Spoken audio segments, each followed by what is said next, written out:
नमस्कार। आज हम जानेंगे विक्रमशिला विश्वविद्यालय के बारे में। इससे पहले हम नालंदा और तक्षशिला के बारे में जान चुके हैं।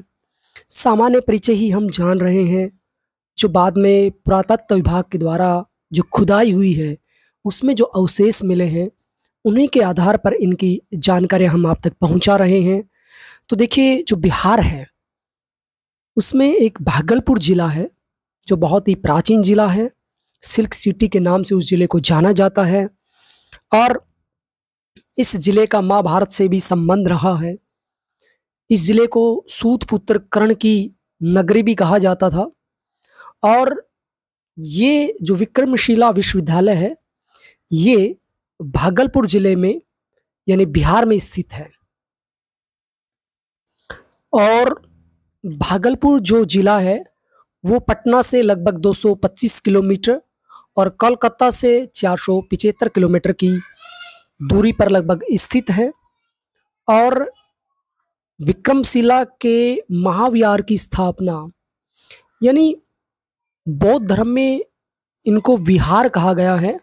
एक रेजिडेंशियल जो शिक्षा का केंद्र होता था, जैसे बौद्ध विहार आपने सुना होगा। आज भी कई नगर बसे हुए हैं, कई सिटी हैं और कई ऐसे क्षेत्र हैं जिन्हें विहार कहा जाता है।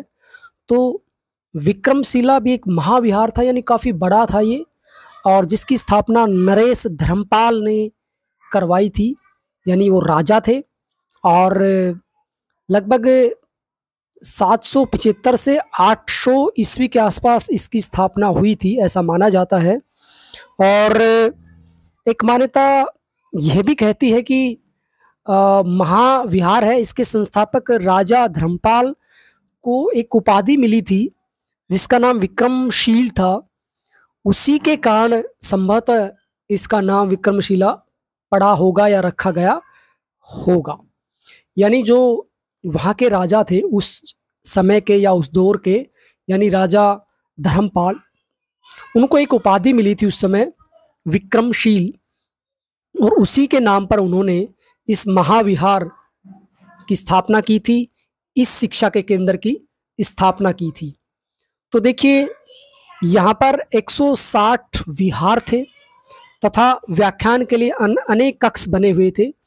यानी जो महाविहार था, विक्रमशिला जो यूनिवर्सिटी थी, उसके अंदर कई छोटे छोटे स्कूल्स यानी कैंपस थे, है ना, और जिनमें अलग अलग व्याख्यान कक्ष भी बने हुए थे जहाँ पर कक्षाएं लगती थी। तो ऐसे अनेक कमरे मिले हैं पुरातत्व विभाग को खुदाई के दौरान।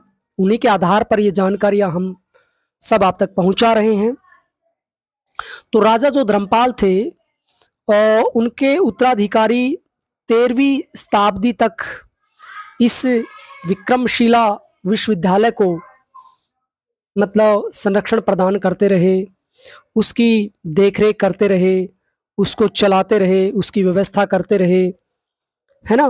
तो 8वीं शताब्दी के अंत में लगभग ये बना था और 13वीं शताब्दी तक ये इनकी देखरेख में या इनके जो राजा की जो परंपरा थी, इनकी देखरेख में ये विश्वविद्यालय चलता रहा।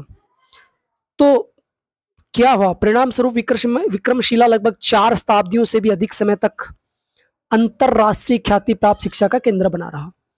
यानी 9 से 13वीं शताब्दी की अगर हम बात करें, लगभग 400 साल तक ये विश्वविद्यालय अपना परचम लहराता रहा, पूरी दुनिया को ज्ञान देता रहा। और विश्वविद्यालय में जो अध्ययन होता था उसमें व्याकरण, तर्कशास्त्र, मीमांसा, तंत्र, विधिवाद आदि सब चीज़ें थी उसमें, और भी बहुत विषय थे। तो प्रमुख विषय ये थे, क्योंकि भारतीय जो ज्ञान परंपरा है, इंडियन जो नॉलेज सिस्टम है, वो पूरा यहाँ पर पढ़ाया जाता था, पूरे तार्किक तरीके से, पूरे प्रायोगिक तरीके से, पूरे व्यवस्थित तरीके से, पूरे वैज्ञानिक ढंग से संपूर्ण जानकारी दी जाती थी। लेकिन आज पुनः कितनी शताब्दियों बाद एक बार फिर इंडियन नॉलेज सिस्टम यानी भारतीय ज्ञान परंपरा को शुरू किया जा रहा है। अपने अतीत के गौरव को पुनः पूरी दुनिया में प्रतिष्ठित किया जा रहा है। और बताते हैं कि आचार्यों की श्रृंखला में दीपंकर श्रीज्ञान का नाम सर्वाधिक उल्लेखनीय है, जो इस विश्वविद्यालय के वाइस चांसलर यानी कुलपति थे।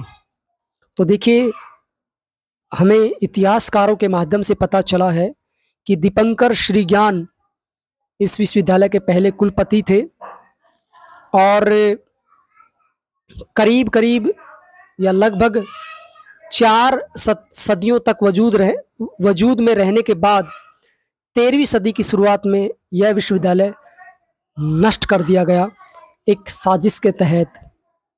कहा जाता है कि बख्तियार जो खिलजी थे, एक मोहम्मद बख्तियार खिलजी मुस्लिम आक्रमणकारी हुए हैं। उन्होंने 1193 ईस्वी के आसपास इसे नष्ट कर दिया था और वर्तमान समय में विश्वविद्यालय के जो अवशेष हैं उनको देखकर, उनको समझकर, उनकी स्टडी करके यह पता चला है कि यह विश्वविद्यालय बड़ा ही गौरवशाली रहा है और विख्यात रहा है। उसकी हम सिर्फ आज अनुभूति कर सकते हैं, एहसास कर सकते हैं। और सिल्क सिटी के नाम से मशहूर भागलपुर जो शहर है, उसे करीब 50 किलोमीटर पूर्व में कहलगांव के पास एक अंचितक गांव है और उस गांव के पास एक खंडर मिले हैं विक्रमशिला विश्वविद्यालय के, जिसको देखने के लिए आज अंतर्राष्ट्रीय स्तर के जो पर्यटक हैं वो आते हैं। उनके लिए आकर्षण का केंद्र है, उनकी जिज्ञासा है। बल्कि विदेशी ही नहीं, भारत के भी अनेक क्षेत्रों से लोग वहाँ उस क्षेत्र को देखने आते हैं, उस गौरवशाली इतिहास को जानना चाहते हैं। तो एशिया के लोग तो वहाँ पर पढ़ते ही थे, तो उनके जो पूर्वज हैं वो कहीं ना कहीं इन विश्वविद्यालयों से उनका संबंध रहा है। और खासकर जो आजकल शिक्षाविद हैं वो भी रिसर्च कर रहे हैं, स्टडी कर रहे हैं, जानना चाह रहे हैं भारत के गौरवशाली इतिहास को। और बताते हैं कि 100 से ज़्यादा एकड़ में खुदाई हुई है और 60 के दशक में ये हुई थी, 1960 के आसपास पटना विश्वविद्यालय के द्वारा इसकी खुदाई की गई थी। तो उस दौरान इसके कुछ अवशेष मिले थे। तो अब मुख्य रूप से वो खुदाई हुई थी, पूरी खुदाई तो नहीं हो पाई थी, लेकिन बहुत ही प्राचीन ये विश्वविद्यालय रहा है।